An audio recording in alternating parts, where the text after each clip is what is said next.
এখন প্রিয় ভাই বোনেরা, আসার সময় আমি দেখলাম সবাই স্লোগান দিচ্ছে, কি চাই?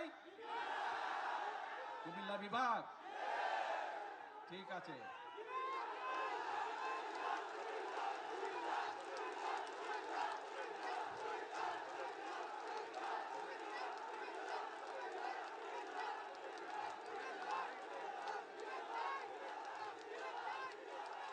কথা শুনতে হবে তো, কথা না শুনলে কেমন করে হবে? কথা কি বলি শুনতে হবে তো মনোযোগ দিয়ে। এই দাবিটি যদি চিল্লালে লাভ হবে না ভাই, ঠান্ডা মাথায় কথা শুনতে হবে। এই দাবিটি যদি খাল খনন করব নির্বাচনের আগে, ফ্যামিলি কার্ড মা বোনদের হাতে সারা বাংলাদেশে 4 কোটি পরিবার আছে এবং প্রত্যেক পরিবারের হাতে ধীরে ধীরে আমরা ফ্যামিলি কার্ড পৌঁছবো। এই কথাটি কবে বলছিলাম? আচ্ছা, কবে? নির্বাচনের আগে। আরো তো আছে, কৃষক কার্ডের কথা বলছিলাম, মনে আছে? কৃষক কার্ড কি দেওয়ার কাজ শুরু করেছে? কবে বলছিলাম?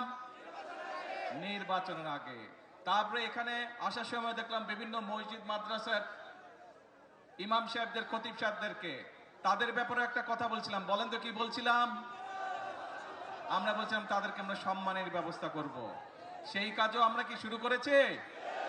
সেই কাজও আমরা শুরু করেছি। বাংলাদেশে প্রায় 7,000 মসজিদ বলেন, মাদ্রাসা বলেন বা বিভিন্ন অন্য ধর্মের যেগুলো প্রতিষ্ঠান আছে, সেখানে যারা ধর্মীয় গুরু আছেন তাদেরকে আমরা রাষ্ট্রের পক্ষ থেকে সম্মানের ব্যবস্থা করেছি। তার মানে দাঁড়ালো কি, যেই কয়টা বললাম, আমরা দেশের মানুষকে বলেছিলাম খাল খনন করব, আপনারাই বললেন কাজ শুরু করেছি।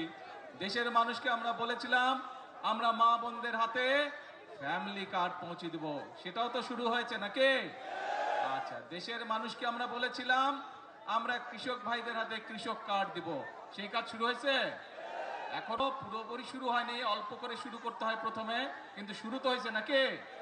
আচ্ছা, তারপরে দেশের মানুষকে বলেছিলাম যে ইমাম সাহেব সহ যারা আছে তাদেরকে আমরা সম্মানের ব্যবস্থা করবো, শুরু হয়েছে? দেখেন আপনারাই করলেন, সকলে শুয়েছে। এরকম আরো কিছু কথা বলছিলাম। তার মানেটা দাঁড়ালো কে? তার মানেটা দাঁড়ালো বিএনপি জনগণের কাছে যেই ওয়াদা দেয়, বিএনপি সরকার পরিচালনার দায়িত্বে থাকলে সেই ওয়াদা বিএনপি পূরণ করে। আমি এখানে সেই 2001 সালে নির্বাচনে আমি বরুড়াবাসীর সামনে দাঁড়িয়ে বলেছিলাম যে বরুড়া আর আমার জেলা বগুড়া দুটো উচ্চারণ অনেক কাছাকাছি। আমি যেরকম আমার এলাকার উন্নয়ন দেখব, ইনশাল্লাহ আমি বরুড়ার বিষয়ে সহযোগিতা করব। কথা রেখেছিলাম আমরা সেই সময়। আপনাদের এখানে প্রচুর সেই সময় রাস্তাঘাট, স্কুল, কলেজ, ব্রিজ, কালভার্ট তৈরি হয়েছিল কিন্তু এলাকার মানুষের যোগাযোগের জন্য, সুবিধার জন্য।